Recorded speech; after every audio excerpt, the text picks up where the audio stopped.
Vamos lá. A paz do Senhor a todos, boa noite.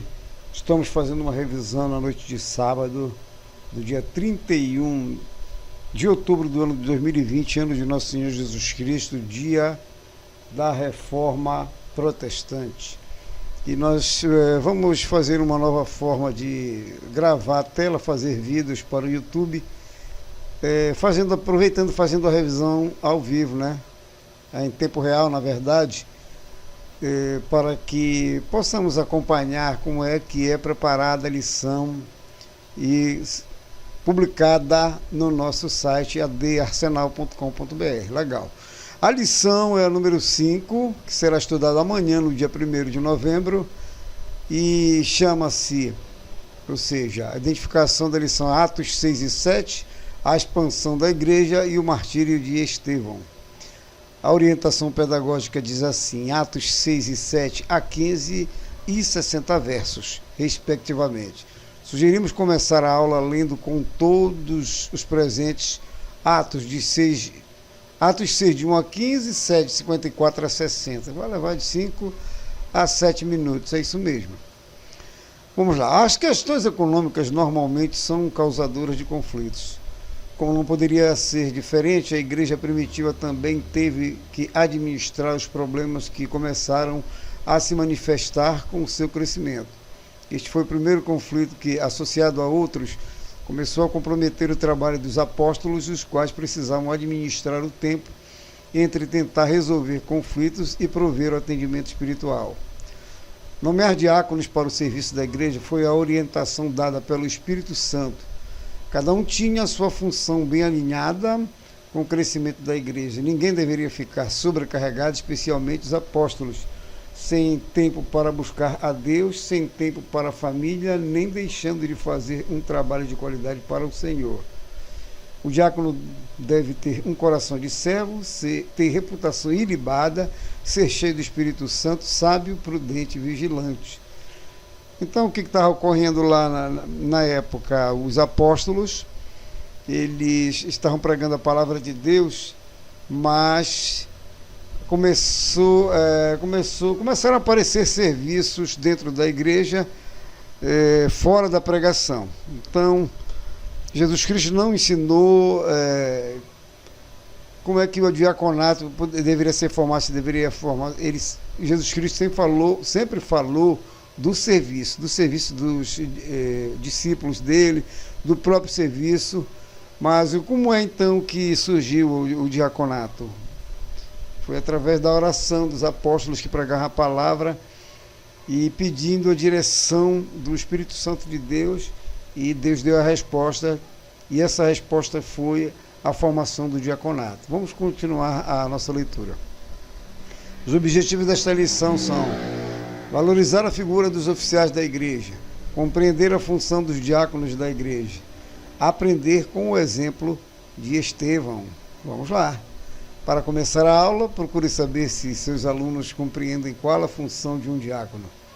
Depois de ouvi-los, desenvolva a lição a partir da leitura bíblica, direcionando-os para a valorização e respeito dos oficiais da igreja.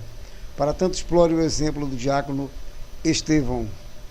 Antes de iniciar esta aula, procure pesquisar o contexto histórico em que se deu a nomeação dos diáconos. Muitos alunos esperam que você apresente informações além do texto e, a exemplo disto, é viável citar o termo helenistas. Está lá em Atos 6, 1.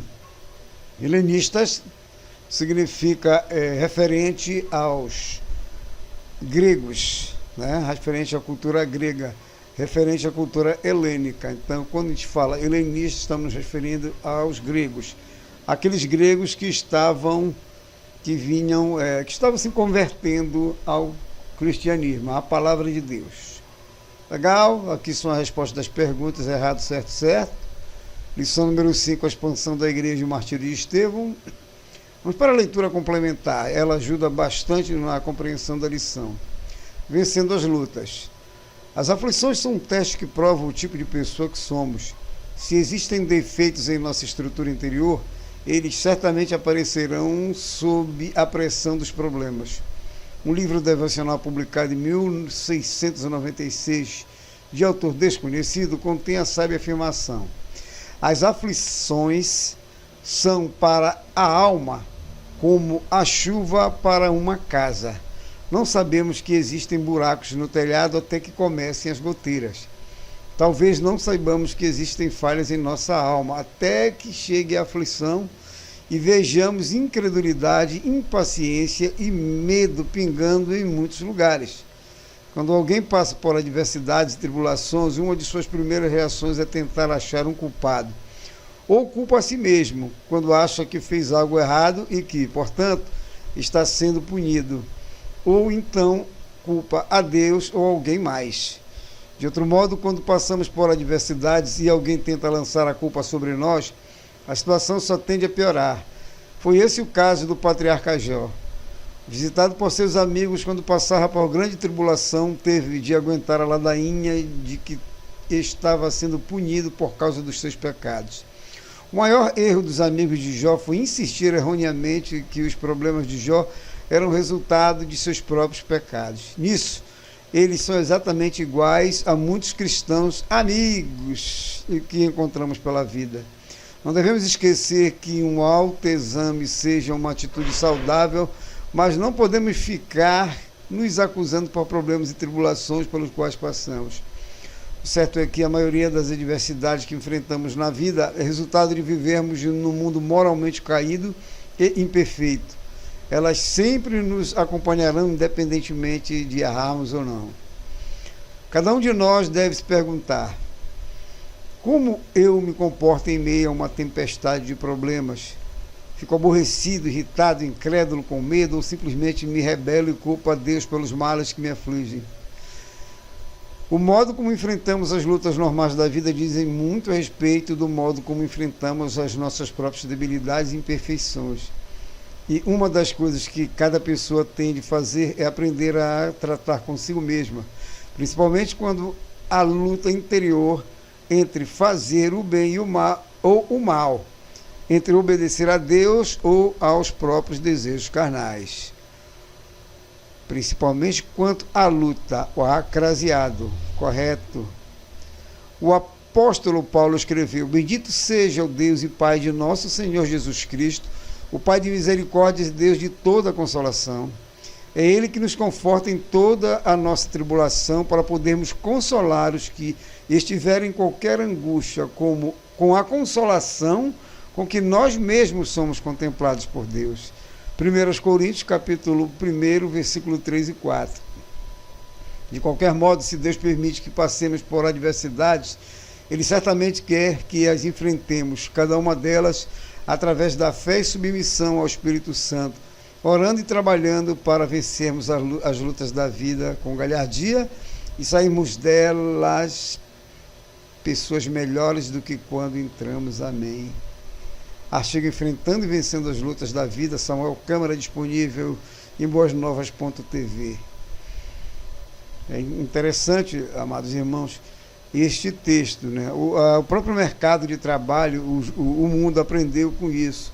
Então, ele às vezes testam pessoas para saber qual é a sua reação quando ele está sob pressão. Como é que ela reage, se ela tem inteligência emocional e outras coisas. Isso eu estou falando na vida secular. Mas, com certeza, a Bíblia deve ter inspirado essas pessoas para tal. Legal? A nossa lição é estudada no dia 1º de novembro de 2020, lição número 5, Atos 6 e 7, a expansão da igreja e o martírio de Estevão.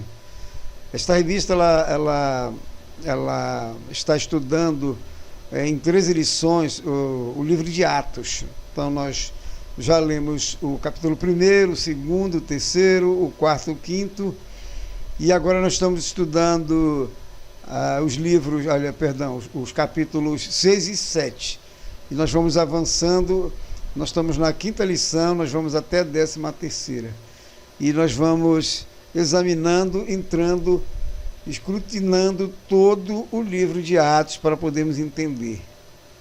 Então, legal, que Deus nos ajude. O textuário diz: Crescia a palavra de Deus e em Jerusalém se multiplicava o número dos discípulos. Também muitíssimos sacerdotes obedeciam à fé. Atos capítulo 6, versículo 7. Verdade prática, a verdade na prática nos diz assim: a igreja de Jesus Cristo foi destinada a crescer. Ela avançará com ou sem oposição. Sempre avançou. Foi perseguida, foi caluniada, foi agredida, invadida. As portas do inferno tentaram prevalecer, mas a igreja sempre venceu a todas essas investidas do inimigo. O esboço da lição que aprenderemos hoje, na introdução, a primeira parte, falará sobre os desafios à expansão, Atos 6, 7, 7. A distribuição de alimentos, Atos 6, 1. A instituição dos diáconos, Atos 6, 3. A implementação e resultado, Atos 6, 7. Depois vem a segunda parte, o diácono ontem, o diácono naquela época, na instituição da igreja, e hoje, no ano de 2020. Servos, Atos 6, 2. Requisitos bíblicos, Atos 6, 3. Solucionador de problemas, Atos 6, 1. A terceira parte vai falar sobre o sermão e o martírio de Estevão, Atos 7, de 1 a 60. O sermão de Estevão, Atos 7, de 1 a 50. Rejeição ao Espírito Santo, Atos 51 a 53. O martírio de Estevão, Atos de 54 a 60. E nossa aplicação pessoal. Eu digo assim, Paulo, quando ele morreu e foi para o céu, quando ele chega lá no céu, ele se apresenta a Deus, depois pede licença, vai procurar Estevão e pede perdão. É isso aí, é só uma ilustração. Introdução. Nesta lição veremos os capítulos 6 e 7 Atos. Aqui temos a instituição do diaconato, o sermão e o martírio de um deles. Há muito aprendizado aqui. Vamos ver. Desafios à expansão. A igreja cresce vigorosa e triunfalmente, alcançando multidões de hebreus, mas seu crescimento incessante cria dificuldades e problemas administrativos, os quais, superados, fazem a obra avançar mais. A distribuição de alimentos. Ora, naqueles dias, multiplicando-se o número dos discípulos, houve murmuração dos helenistas contra os hebreus, porque as viúvas deles estavam sendo esquecidas na distribuição diária. É curioso que o primeiro conflito na igreja surge ao redor das questões econômicas. Com o crescimento da igreja surge a necessidade de cuidar dos pobres, que eram uma parte considerável dos que criam. Entre estes, a classe das viúvas exigia especial cuidado. Uma viúva, naqueles dias, não tinha as oportunidades de hoje e tampouco havia o cuidado do Estado ou apoio social como o conhecemos em nossos dias. Aqui fala de direitos, fala de benefícios, fala de Bolsa Família, fala de SUS, que nós vivemos nos nossos dias. Naquela época não havia nada disso. Elas eram extremamente vulneráveis e a igreja lhes fornecia um amparo para sobreviverem. Havia duas classes de viúvas, as judias de língua grega, ou seja, helenistas, e as judias que falavam o aramaico hebraico, as hebreias, que eram a maioria. As de fala grega foram negligenciadas na distribuição de alimentos, e isso gerou um problema que, se não fosse sanado, poderia criar futuramente, vamos ajeitar esta palavra, futuramente, um rompimento interno na recente igreja de Atos. Bom, aí já começa a aparecer o problema, e isso se expandindo, os apóstolos vão orar a Deus e vão pedir uma solução, e Deus deu a constituição do diaconato.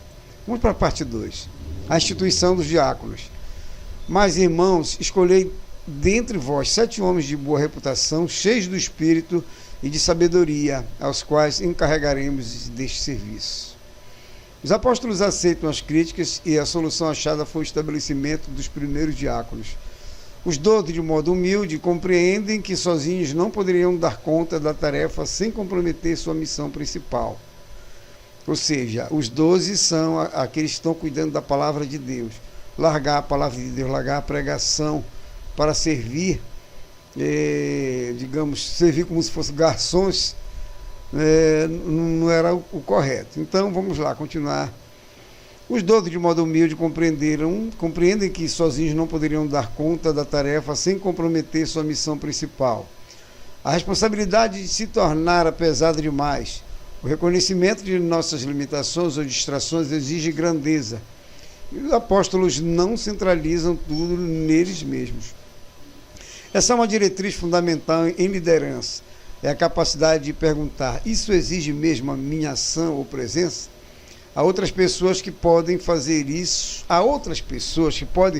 de modo mais eficiente. 7 homens são escolhidos mediante os requisitos estabelecidos pelos apóstolos. O problema ameaçava a comunhão da igreja. A solução encontrada sanou o problema.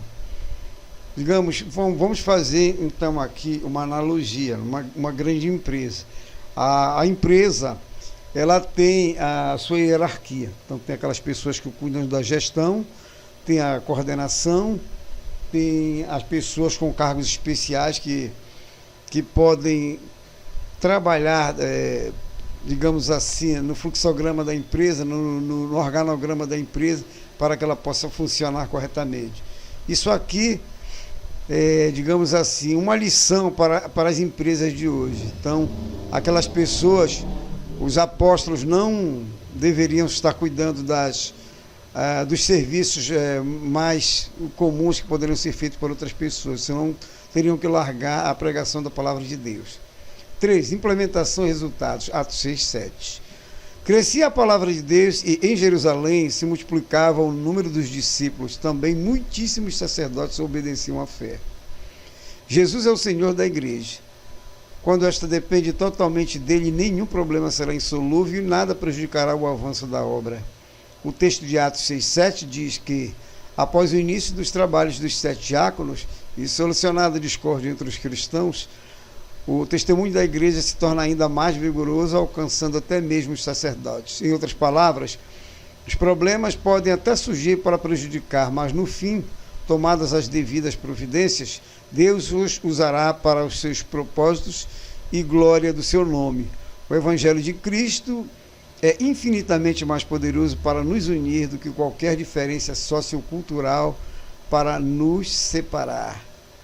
Então, o trecho, o parágrafo aqui nos ensina que nós devemos procurar o Senhor muitas vezes, grande parte da nossa vida, para nos dar a solução de um determinado trabalho, de um determinado serviço, de uma determinada ação.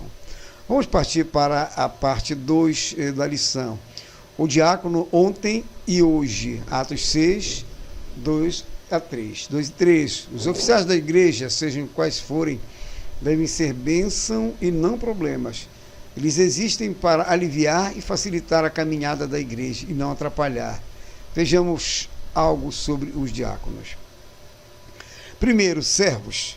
Atos 6:2. Então os 12 convocaram a comunidade dos discípulos e disseram: não é razoável que nós abandonemos a palavra de Deus para servir às mesas.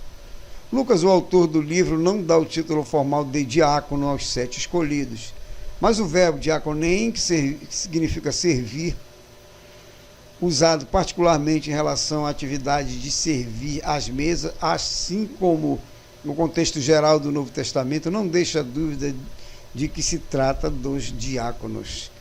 O que é um diácono? Conforme Atos, é quem serve à mesa, ou seja, um servo da igreja. Uma boa tradução para o português seria garçom. A palavra diácono é sinônimo de ministro, que hoje se tornou um termo pomposo, ou seja, ministros são auxiliares graduados do presidente da República. Mas a ideia no Novo Testamento é de um auxiliar ou servo de todos. Os primeiros diáconos no Novo Testamento foram os anjos. Está lá em Marcos 1,13. No sentido de que serviam ao Filho de Deus. Jesus foi o supremo diácono, pois veio para servir. Marcos 10:45. Assim podemos afirmar que o diaconato tem sua mais sublime expressão em Jesus. Assim podemos afirmar que o diaconato tem a sua mais sublime expressão em Jesus, o supremo exemplo de servo. Aleluia. 2. Requisitos bíblicos. Mas, irmãos, escolhei dentre vós 7 homens de boa reputação, cheios do espírito e de sabedoria, aos quais encarregaremos deste serviço. Vamos nos ater a Atos. Sabemos que em 1 Timóteo, primeira carta a Timóteo, capítulo 3, de 8 a 15, o assunto é ampliado e pode ser estudado em paralelo. Os apóstolos não tratam o tema com descaso e descuidadamente. A exigência de requisitos específicos mostra a relevância da função e a importância desses obreiros. 3 requisitos são listados. A. Boa reputação. Alguém que fala bem. Um crente de má fama é incapaz para diaconato. Exige-se isso para a vida íntegra, para a vida fora do diaconato também. Aqui a gente vamos negritar essa segunda parte, cheios do Espírito Santo. Vida espiritual piedosa, sincera e cheia do fruto do Espírito. O fruto do Espírito está lá em Gálatas, no capítulo 5, dos versículos 22 e 23. C. Sabedoria. Isso difere de ciência, cultura ou erudição. É alguém que tem compreensão adequada dos caminhos e vontade do Senhor. Alguém que sabe os preceitos de Deus e os pratica. Esses requisitos bíblicos são importantes, pois o Evangelho não é somente uma mensagem que as pessoas ouvem. Ele é, principalmente, uma realidade que as pessoas veem na vida de quem o prega. Nós compreendemos isso? 3. Solucionador de problemas. Ora, naqueles dias, multiplicando-se o número dos discípulos, houve murmuração dos helenistas contra os hebreus, porque as viúvas deles estavam sendo esquecidas na distribuição diária. Interessante que os diáconos foram instituídos para solucionar um problema, a causa da murmuração. Lucas descreve nesse contexto 2 ministérios, o ministério da palavra, ou seja, os apóstolos, e o ministério das mesas, os diáconos. Que isso deve ser uma vírgula aqui, vou colocar vírgula, que se apoiavam e se complementavam, visando a servir a Deus e ao seu povo. A igreja tinha problemas. Não devemos nos escandalizar. Em toda a igreja há problemas, surgem desafios. Em Atos 5, Deus resolve pessoalmente. Aqui, a solução não envolvia mortes ou juízo, mas a instituição de oficiais. Eles deixariam os apóstolos livres para sua função primordial, voltada para a oração e ensino da palavra. Mas isso não significa que os diáconos não orem nem pregam. Não oravam e não pregavam naquela época. Hoje os nossos diáconos têm que fazer de tudo um pouco. Cuidar da manutenção da igreja, cuidar dos irmãos, atender a porta, atender o portão, fazer as pregações, auxiliar com as crianças, com os idosos, com as pessoas de forma geral. O diácono é o chamado pau para qualquer obra. Ok. Os exemplos seguintes de Estevão e Filipe mostram que um diácono cheio do Espírito é capaz de fazer. A questão aqui era desembaraçar os apóstolos de tarefas alheias ao seu chamado. Eles eram desembaraçadores e solucionadores de problemas. Nenhum obreiro deveria ser criador de problemas, mas sim ajudante na obra. Ela não precisa de atrapalhadores. Satanás já faz isso. Terceira parte, o sermão e martírio de Estevão. Então, a gente vai agora para o capítulo 7, né? Nós estudamos aqui o capítulo 6, né? Agora nós vamos para o 7. Porque em 13 lições nós temos que avançar no livro. Legal? Então, vamos entrar agora sobre o martírio de Estevão. Essa é a terceira perseguição em Atos. Todas são relacionadas com o avanço do Evangelho. Ela chega ao seu cúmulo com a morte de Estevão, o primeiro mártir da Igreja de Cristo. Mas, ao mesmo tempo, esse incidente leva à expansão geográfica da Igreja. O sermão de Estevão está lá em Atos 7, do versículo 1 ao 50. Então lhe perguntou o sumo sacerdote: porventura é isto assim? Estevão respondeu: varões, irmãos e pais, ouvi, ou seja, ouçam todos vocês. Estevão e Filipe São 2 diáconos que se destacam na pregação e realização de prodígios em nome do Senhor. O sermão de Estevão é muito mais longo de todos no livro de Atos. Quando são vencidos na discussão, os judeus caluniam Estevão e o levam diante do sinédrio. O sermão é a sua defesa. Há pessoas assim sem escrúpulos que inclusive usam a religião para prejudicar os outros. Alguém já disse que nunca os homens fazem o mal com tanto fervor como quando o fazem em nome de Deus. Interessante, né, irmãos? Nunca se matou tanto durante toda a história em nome de Deus. É incrível este mundo, mas Deus é por nós. Falsas acusações são uma arma antiga do inimigo. Não por acaso um dos seus nomes é acusador. O curioso é que Estevão não se defende, mas prega. Mostra a história da salvação iniciada com o chamado de Abraão e vai deixando claro o protagonismo e o agir de Deus na nação até chegar em Jesus Cristo e desembocadura final de todo o projeto divino. A rejeição ao Espírito Santo está em Atos 7, 51 a 53. Homens de dura cerviz e incircuncisos de coração e de ouvidos, vós sempre resistis ao Espírito Santo, assim como fizeram vossos pais, também vos o farei, ou fazeis. Incircuncisos significa aqueles que já foram circuncidados, ou aqueles que aceitaram Jesus no nosso tempo, mas não praticam, né? Incircuncisos de coração e de ouvidos. Então, é essa pessoa que fez a circuncisão naquela época, mas que não praticava, a sua vida não respondia a isso. E hoje em dia serve para nós, aquele que aceitou Jesus, ou que se diz que aceitou Jesus, mas não anda na busca, não anda em santidade. Vós sempre resistis ao Espírito Santo, assim como fizeram vossos pais, também vos o fazeis. Quando chega em Jesus, o sermão de Estevão endurece consideravelmente. Tudo foi preparado para a vinda do justo, do qual diz ele: vós agora vos tornastes traidores e assassinos. A acusação foi dura. A nação rejeitou José, Moisés, os profetas e por fim o próprio Deus, trocando-o por ídolos e deuses pagãos, provocando a disciplina do cativeiro babilônico. No Evangelho traíram e assassinaram Jesus, e agora, diz Estevão, rejeitam o Espírito Santo. É curioso que até aqui a igreja é composta unicamente de judeus.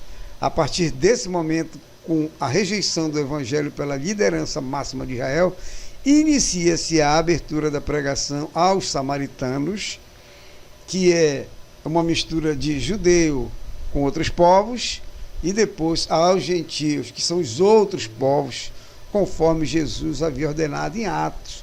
No capítulo 1, versículo 8, vós me sereis testemunha, tanto em Jerusalém quanto toda a Judéia e Samaria até aos confins da terra, pedindo que se pregasse a palavra. Vocês se lembram lá do eunuco, daquele oficial etíope, né? Ali a gente vai ver em futura lição lá, aquele era o oficial da Etiópia, já era os confins da terra. Mas nós vamos chegar lá. Vamos para a terceira parte. O martírio de Estevão, Atos 7, 54 a 60. Então, ajoelhando-se, clamou em alta voz: Senhor, não lhe imputes este pecado. Com estas palavras, adormeceu. A situação, que já era tensa, fica pior quando Estevão diz que via os céus abertos e o Filho do Homem em pé à destra de Deus. Já pensou os judeus ouvindo isso? Então era loucura, era vergonha para os judeus, loucura para os helenistas, para os gregos. Interessante, falar de Jesus, falar de milagres e falar que Jesus era Filho de Deus. Então esses homens não aguentaram. Esse era o título preferido de Jesus para si mesmo, o Filho do Homem. Mas apenas aqui alguém o chama assim em todo o Novo Testamento. Em Atos 2, 34 e 35, Pedro se refere a Jesus como assentado ao lado do Pai. Estevão aqui diz que Jesus estava de pé, como para recebê-lo de braços abertos. Que coisa impressionante. Jesus se levanta para dar boas-vindas e receber seu fiel servo. O crente é alguém importante para Deus. Vale a pena sermos fiéis, mesmo nas piores circunstâncias. Estevão é morto por apedrejamento. Era a morte por heresia permitida pelo Império Romano aos judeus. Tentaram fazer isso com Jesus e não conseguiram. João 8, 58 e 59. Vamos ajeitar aqui o parêntese. Aqui é ponto. Foi um assassinato em nome de Deus. Então, o corretor, em nome de Deus. Lucas, é o que diz, né, em nome de Deus. Lucas diz que ele morre com uma oração nos lábios. Também menciona a presença de Saulo, com a observação de que este consentia com sua morte. Ou seja, Saulo, ele presenciou a morte de Estevão e se regozijou com isso. O verbo sinedokon significa que Saulo se regozijou com a morte de Estevão. Está aqui. Esse episódio marcou profundamente a vida de Saulo e contribuiu para a sua conversão. Estevão não pregou somente com palavras, mas principalmente com a vida e na sua morte, que impacto que eles são. A gente diz que Paulo é Jesus, ele teve pescador, ele teve cobrador de impostos, ele trouxe esses discípulos, né, que depois se tornam apóstolos, para o seu meio, para o trabalho. E um dia ele resolve escolher um PhD, escolher uma pessoa formada com faculdade, doutorada, PhD em tudo. Um homem criado aos pés de Gamaliel, que é Paulo, e faz a pregação para ele. Paulo foi o único homem que recebeu uma pregação direta de Jesus Cristo. Oh, glória! E ele faz um trabalho de excelência. E ele se diz apóstolo, o menor de todos. A nossa aplicação pessoal diz assim: três foram as estratégias e tentativas malignas de impedir o avanço da igreja primitiva. A perseguição, está lá em Atos 4, que nós estudamos, a infiltração, em Atos 5, e a distração, Atos 6. Todas elas foram frustradas por Deus e exigem vigilância de nossa parte. Bendito seja o nome do nosso Senhor e Salvador Jesus Cristo.